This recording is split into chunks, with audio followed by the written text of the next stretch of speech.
Hi everyone. In this video we're going to be covering the basics in the Jobava London opening.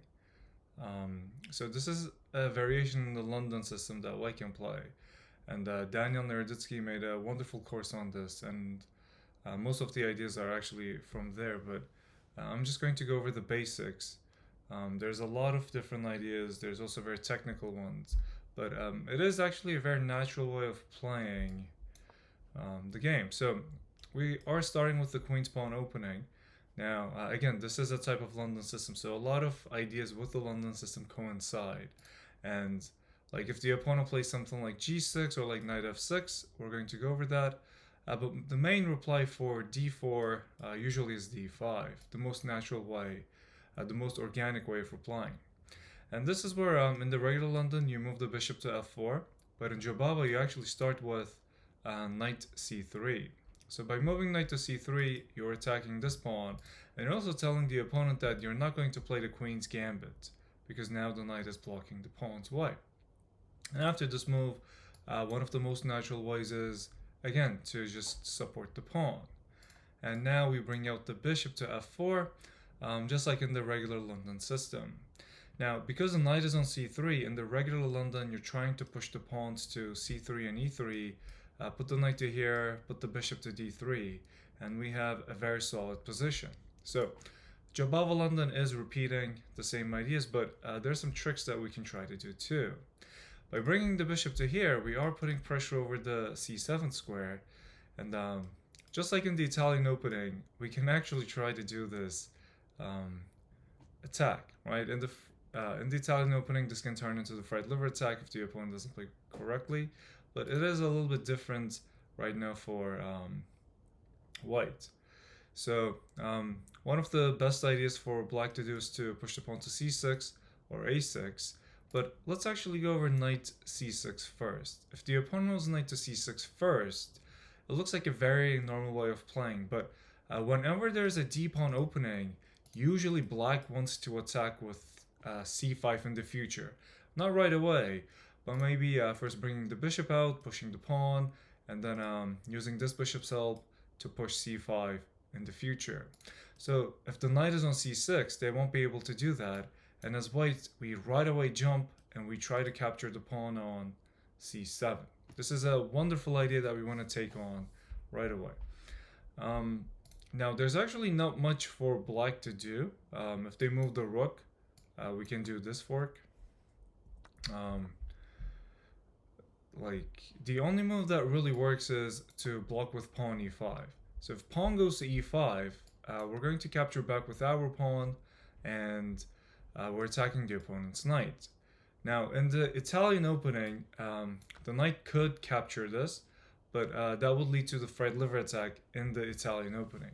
However, in this position, because the king and queen are switched, there's nothing defending the knight, so we can actually just capture it with the bishop. The best move for black to do is to actually try to exchange this knight with this bishop, and if knight goes to h5, we're going to defend it with e3. So if they take, we just take back. We're already up a pawn at this very early stage of the game, so we're going to be very happy. Now, if the black knight actually goes to e4, this is where white can do some incredible tactics. So it looks like the knight is actually having a great time, being very active in the center. However, white can actually sacrifice the queen by capturing on d5. Now, we're attacking the knight, and most often than not, black takes it back, thinking that they just want the queen. But now we can do this very nice royal fork, attacking all of the major pieces just like that. And generally, king goes here to attack the knight. Obviously, we want to capture the queen back. And all of a sudden, this is only the 8th move in the game, and white is already up 3 pawns. So we're up 3 points. An excellent idea.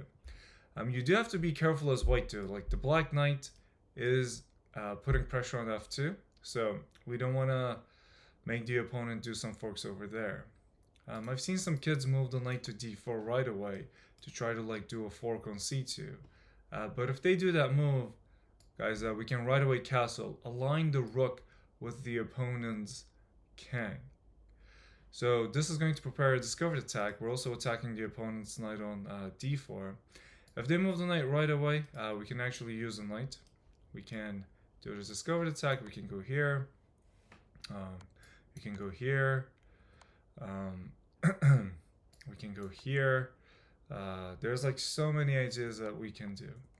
Now, after we castle, if the opponent captures on f2, doing this fork, we're going to capture the opponent's knight again. And again, we are threatening a discovered attack over here. If the opponent captures our rook, we can bring the knight to here, doing this check, attacking the rook. And usually they bring the king to c7, attacking the knight. We capture this. They might bring the king to g8 to attack the knight. Well, you see, this is actually not very, very good. The king is getting a little bit cornered in by going to b8. And now we can bring our rook to d8, trying to use this attacking idea. Now, capturing the knight is a total blunder, because now we can do a checkmate, and we just win the game. And if they don't take, like, we can do a discovered check. There's so many ideas. If they bring the pawn to here to create an escape square, you can try to prevent that escape square with the bishop. You can move out your knight. These are all excellent ideas. Now, if they don't fall for that trick, like let's say the opponent actually brings the bishop to here. Now, if they bring out the bishop to here, if you want, you can still continue with the knight move, or we can try to play the regular London ideas. Now, you can still move the knight to here because we want to put pressure on the c7 pawn, and black can still defend it with their knight now. But the problem in this position is that the knight is going towards the corner, and this becomes a little bit awkward. So it's going to take a long time for black to try to use his knight to get back into the game. Now, after they bring the knight to here, there's no need to be sad. This plan wasn't supposed to work for a long time anyway. And now as white, we can play normally. We can push the pawn to e3. Maybe they will kick our knight back. And if they kick our knight back, we bring the knight to c3. Again, like, the knight could maneuver through c7, but through c7, it cannot really go to good squares. So we are not too concerned about that knight. Now, if black tries to do the same attack on c2, then, guys, we're going to bring the rook to c1 to defend it. Again, they can take it, we take it, but we're going to be getting two minor pieces for one major piece and a pawn. So this is going to be a good idea for white. We're not really afraid of that. And again, like if they play something like this, we can kick the knight back, and we can continue this way. Now, there's one idea to consider as white in this position, and that is to capture the opponent's knight with the bishop.